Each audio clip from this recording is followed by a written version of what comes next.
Assalamualaikum. Nama saya Muhammad Syakir bin Faris. Saya daripada grup 4 yang terdiri daripada saya, Nur Natasha binti Muhammad Zaki, Nur Erika Syabika binti Abdul Aziz, Nur Syahda Akmal binti Mahadi dan juga Haris Haikal bin Hamidi. Kami akan membentangkan tajuk pengangguran pada pasca COVID-19.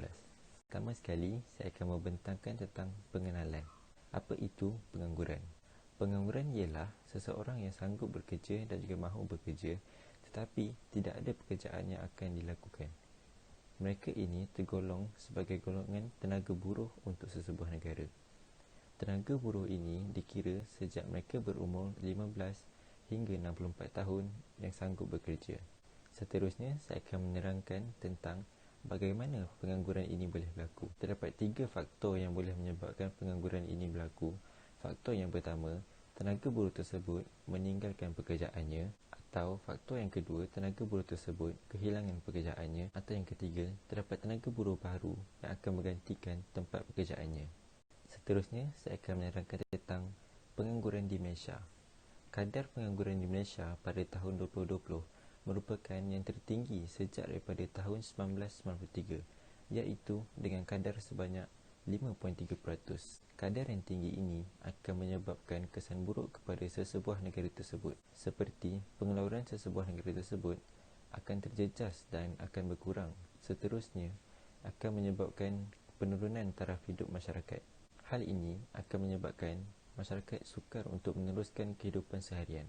Seterusnya, saya akan menerangkan tentang kaitan pengangguran dan juga COVID-19.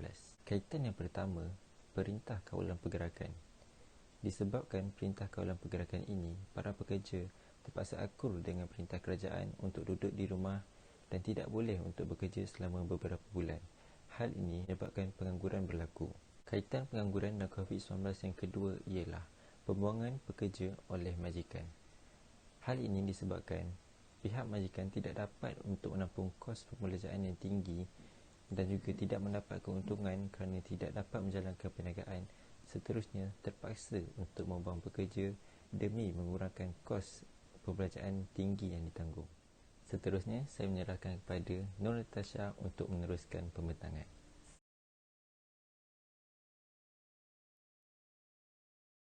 Terima kasih diucapkan kepada Danish Haikal. Assalamualaikum warahmatullahi wabarakatuh. Saya Nur Natasha binti Muhammad Zaki. Saya akan menjelaskan tentang isu pertama berkaitan pengangguran pasca COVID-19, iaitu kelembapan ekonomi.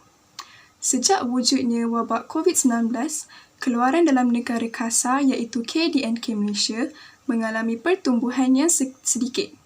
Ada di antaranya yang mencecah peratusan sehingga negatif. Perkara itu berlaku semasa suku tahun keempat tahun 2019. Adapun pertumbuhan positif yang berlaku pada suku tahun pertama yang lalu, ia didorong oleh sektor perkhidmatan dan pembuatan, manakala sektor lain mengalami pertumbuhan yang negatif.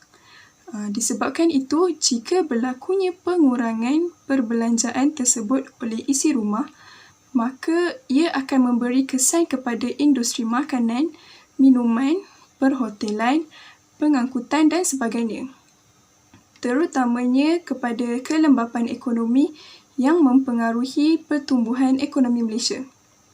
Oleh itu, masalah pengangguran merupakan satu masalah ekonomi yang serius dan perlu ditangani dengan segera. Kehilangan pekerjaan di saat krisis ekonomi pastinya memberi kesan yang sangat besar kepada seseorang individu. Sekiranya ia sampai pada tahap yang terdesak, kadar jenayah akan berlaku di negara kita. Dan jika ianya berlaku, maka rakyat pasti akan hidup dengan resah dan tertekan. Jadi, itu sahaja penjelasan daripada saya. Saya akan serahkan kepada pembentang yang seterusnya, iaitu Nur Syahda Akmal. Sekian, terima kasih. Nama saya Nur Syahda Akmal binti Mahadi. Dari sudut bencana memacu ekonomi pulih ialah inisiatif Kerajaan Perikatan Nasional melalui bencana bakal memberi manfaat kepada hampir 3 juta tenaga kerja melalui beberapa pelan perancangan ekonomi yang komprehensif. Insentif yang telah disediakan kepada majikan dapat mengekalkan pekerja sedia ada serta mengambil pekerja baru. Keadaan ini memberi nafas baru kepada golongan belia dan membuka peluang jawatan kosong kepada anak muda yang baru menambahkan alam pendidikan. Antara inisiatif yang memberi kesan secara langsung kepada penganggur dan belia ialah program insentif pengambilan pekerja berjumlah RM1.5 bilion. Majikan atau syarikat akan menerima insentif kewangan untuk memberi pekerjaan kepada golongan penganggur. Insentif ini terbagi pada dua, iaitu insentif RM800 sebulan bagi setiap pekerja sekiranya penganggur berumur di bawah 40 tahun dan RM1,000 sebulan selama 6 bulan sekiranya penganggur berumur 40 tahun ke atas dan serta golongan kurang upaya. Berdasarkan laporan Kementerian Kewangan, adalah dianggarkan kira-kira 300,000 pencari kerja akan mendapat manfaat melalui insentif itu. Assalamualaikum warahmatullahi wabarakatuh. Nama saya Nur Erika Syafiqah binti Abdul Aziz. Ini giliran saya pula untuk meneruskan isu seterusnya, iaitu anak muda perlu proaktif. Inisiatif penjana juga memberi ruang kepada golongan belia untuk meningkatkan lagi kemahiran dan kemampuan diri supaya dapat memenuhi keperluan pasaran pekerjaan. Antara inisiatif tambahan yang disediakan melalui Pelan Pemulihan Ekonomi ini ialah kerajaan telah memperuntukkan dana sebanyak RM2 bilion bagi program peningkatan kemahiran untuk mereka yang sedang menganggur dan juga golongan-golongan belia di Malaysia. Inisiatif ini merangkumi program latihan dan penempatan serta pelaksanaan kursus jangka masa yang pendek di institusi-institusi yang terpilih. Diharap inisiatif ini akan memberikan manfaat kepada sekitar 200,000 orang belia di Malaysia. DPIM berharap agar belia terus proaktif dan bersedia untuk menghadapi cabaran-cabaran baharu agar tidak ketinggalan pada waktu krisis seperti COVID-19 ini. Selain daripada inisiatif seperti penjana, dasar kerajaan untuk mengurangkan pekerja asing di negara ini adalah salah satu daripada kaedah yang boleh digunakan untuk mengatasi masalah pengangguran.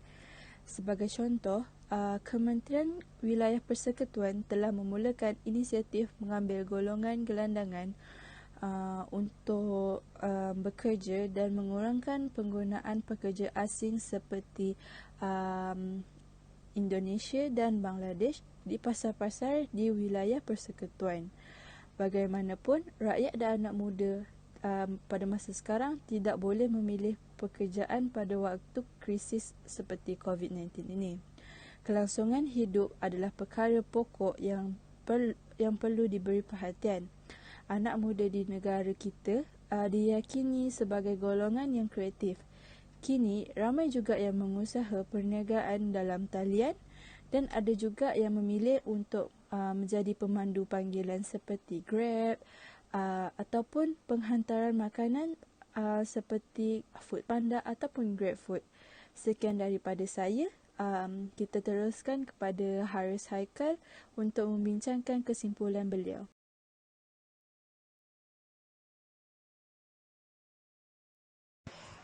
Terima kasih diucapkan kepada Nur Erika. Assalamualaikum warahmatullahi wabarakatuh. Saya Haris Haikal bin Hamidi akan membentangkan tentang kesimpulan.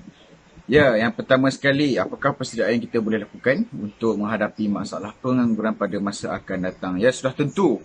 Yang pertama sekali, seseorang itu dia boleh membuat aktiviti menabung ataupun mengadakan wang simpanan ya, sewaktu dia masih bekerja. Ianya kerana apabila seseorang itu ataupun kelompok ramai mengalami masalah pengangguran, mereka masih ada wang simpanan. Ya. Dengan wang simpanan tersebut, mereka boleh meneruskan kehidupan mereka ataupun ada perancangan hidup mereka yang seterusnya seperti melakukan perniagaan secara kecil-kecilan ataupun bisnes secara atas talian, itu online ya, pada masa kini sangat banyak ya. Dan itulah antara cara yang terbaik untuk menghadapi masalah pengangguran ya. Walaupun diberhentikan kerja, mereka masih mempunyai perancangan hidup seterusnya. Dan selain itu, satu-satu syarikat ataupun majikan boleh menggantikan daripada memecat atau membuang seseorang pekerja itu dengan memotong gaji pekerja mereka, kemungkinan sebanyak separuh ataupun suku daripada gaji mereka. Hal ini kerana dengan cara memotong gaji mereka itu adalah untuk menampung ekonomi syarikat ya. Itu adalah antara cara yang terbaik ya. Lebih baik daripada memecat ataupun membuang pekerja itu terus, ataupun majikan boleh memberhentikan seketika, dan apabila ekonomi syarikat telah kembali pulih ataupun telah baik, boleh kembali bekerja semula, diberhentikan secara seketika. Ya, seterusnya, mengapa kita perlu bersedia untuk menghadapi masalah pengangguran? Ya, seperti yang kita tahu, masalah pengangguran ini adalah satu perkara yang membimbangkan ya, ataupun merisaukan di negara kita. Kita perlu bersedia untuk menghadapi masalah pengangguran adalah untuk mengurangkan kadar peratusan masalah pengangguran di negara kita. Atau lebih tepat sekali adalah untuk melandaikan graf masalah pengangguran di negara kita ya, untuk melandaikan graf kadar peratusan. Hal ini kerana perkara ini sebegitu membimbangkan ya. Jika masalah pengangguran ini tidak dapat diatasi, ianya mampu menjejaskan ataupun memburukkan imej negara kita di mata dunia. Hal ini kerana ianya seperti menunjukkan negara kita tidak menyediakan peluang pekerjaan yang banyak ya. Selain itu adalah untuk menstabilkan ataupun membuatkan ekonomi di negara kita terus maju. Jika tidak ada orang yang bekerja di negara kita, ya, ianya mampu menjejaskan ekonomi di negara kita. Seperti yang berlaku pada zaman kini, ya, pada masa kini, situasi pada masa kini, iaitu COVID-19. Ya. Ramai orang tidak bekerja dan ekonomi negara kita terus jatuh. Ya. Itu adalah antara mengapa kita perlu bersedia dalam menghadapi masalah pengangguran. Ya, akhir sekali, kesannya jika kita bersedia dalam menghadapi masalah pengangguran ya, pada diri seseorang itu adalah dia mampu untuk meneruskan hidup ya, kerana ataupun untuk meneruskan kelangsungan hidup ya, kehidupan seharian. Hal ini kerana dia mempunyai perancangan kehidupan yang rapi ya, seperti yang saya kata tadi, mempunyai wang simpanan untuk meneruskan kelangsungan hidup ya. Kerana kos sara hidup pada masa kini juga begitu tinggi ya. Seperti itu. Dan juga antara kesan kepada negara jika kita mempunyai perancangan yang rapi dalam menghadapi masalah pengangguran, ya, kesannya adalah negara kita punya kadar peratusan ya. Orang-orang yang menganggur akan berkurang ya, dan ekonomi negara juga akan terus maju dan stabil ya. Itu semua adalah kesan kepada seseorang dan juga negara.